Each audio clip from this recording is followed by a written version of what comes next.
Breaking tonight, just about an hour ago, Fox News confirmed that the administration knew as early as 2010 that millions of Americans would lose their health care plans, even as the president explicitly promised the opposite. While the president said these plans would be grandfathered, so if you had a plan that you liked when Obamacare was passed, you could keep your plan, we have found an IRS bulletin from July of 2010, Obamacare passed March of 2010, saying, quote, a reasonable range for the percentage of individual policies that would terminate and therefore relinquish their grandfather status is 40% to 67% of those in the individual market. Joining me now, Kristen Soltis Anderson, Vice President of the Winston Group and Republican pollster, and Mark Hanna, who's a Democratic analyst. The president specifically said, let me just tell you what happened. They met, they had the health care summit. John Kyle, a Republican senator, said to him at that summit, he said, Mr. President, I'm concerned about the individual market because you're going to require that these policies offer all these goodies in them. And that's going to jack up rates, or the insurers are just going to say, I'm not doing it, I'm canceling these policies. And the president said, no, because I'm going to grandfather all those policies, and people are going to be protected. Here was the president, February 2010. Actually, any insurance that you currently have would be grandfathered in so you could keep. And so you could decide not to get in the exchange the better plan. I could keep my Acme insurance, just a high deductible catastrophic plan. I would not be required to get the better one. 4 months later, an administrative memo talking about how over 70% of the individual insurance market was going to get canceled.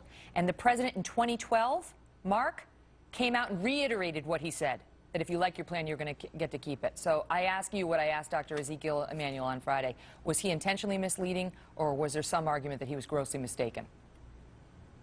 He was doing neither. What he said was absolutely correct. If you had a plan before 2010 that hasn't changed, that your premium hasn't increased, that the terms of those plans haven't changed, you can absolutely keep it. Let's also put these numbers in perspective, Megyn, because you're throwing around 60%, 75% Wait, of no, the individual insurance market. Hold on.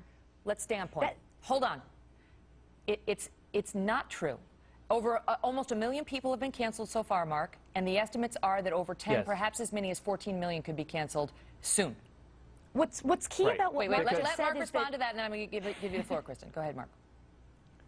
Right, because these plans that don't offer the basic protections that the president has been saying all along are required in any insurance plan, unless it is grandfathered beforehand.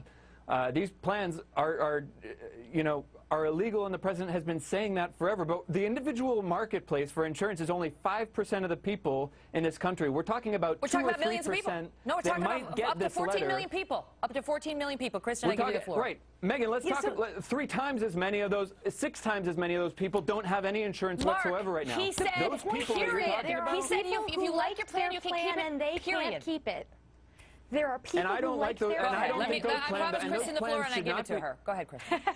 So there's something critical in what Mark said that sort of opened the door to this whole, if you like your plan, you can keep it, being shown to not be true. And that's if any piece of your plan changed at all, then the grandfathering gets thrown out the window. And so all of these folks, whether it was something about your deductible or your copay, so it's this little tiny loophole that came from this law that's allowing the law to get rid of all of these policies. I mean, this whole, if you like your plan, you can keep it. This takes kind of a shot at a Republican president, but is sort of the read my lips, no new taxes of this president. This isn't just a line that he said in a speech one time and that, may have been an exaggeration. This was a core piece of the administration's argument for why people should support this law. Don't be afraid. If you like your plan, you can keep it. And the very same people who tend to use this, who tend to use this individual insurance, they're entrepreneurs. They're people who need to insure themselves, and now they don't have these plans available. But here's the thing, Mark. If he wanted to make clear, if he wanted to be honest, he should not have said, period. He should have said, asterisk. I want the 14 million Americans who are out there who I believe are going to lose their individual insurance plans to understand that that's a risk. And then they can call their representative and tell them to vote for Obamacare or not based on the full disclosure of the information. Right, and let's wonder why these plans are illegal in the first place. No, it's not no. because of Come on, any respond to individual my, choice.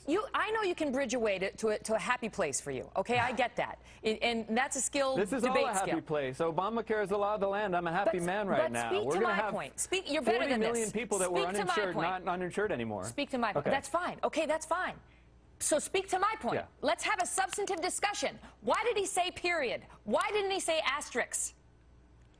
For emphasis, probably. Look, the guest that was on before said exactly that. That anytime there's an incremental change in your plan, and you know insurance companies change their plans all the time, and they send you a letter, and it's all in the fine print. Nobody really reads it. And that was part of the law. HHS, Health and Human Services, under Kathleen Sebelius, made that public. Reporters, including yourself, had access to that information all along. Maybe it was underreported. I don't know. But the fact of the matter is, those programs that have skimpy benefits and high out-of-pocket costs, where taxpayers like me have to pay when somebody gets hit by a Kristen, car, it was my fault. It was the media's fault, and it was the American people's fault because they should have understood that period did not mean period at all. What they're trying to do is they're trying to go into this whole other point that, well, it should never have been considered insurance in the first place, and that really exposes what a lot of this is all about. If you go back to the Supreme Court argument over whether Obamacare was constitutional or not, the debate centered in many ways on whether or not health insurance was something everybody would need and therefore it was constitutional to mandate it.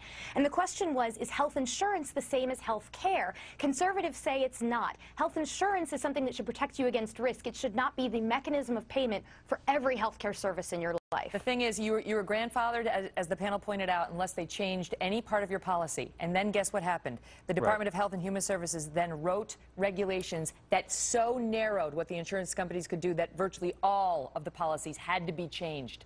And that's why we now have millions who are getting canceled. Kathleen Sebelius did it, and the president knew it, and the insurance he continued companies to come are out. Canceling it. And the president knew it, Mark. Either he knew or he negligently didn't know. If he didn't foresee this, then that's the question. I got to go because we have Rand Paul coming up, but good debate, you guys. Okay, good to see you, Megyn. Okay. Taking your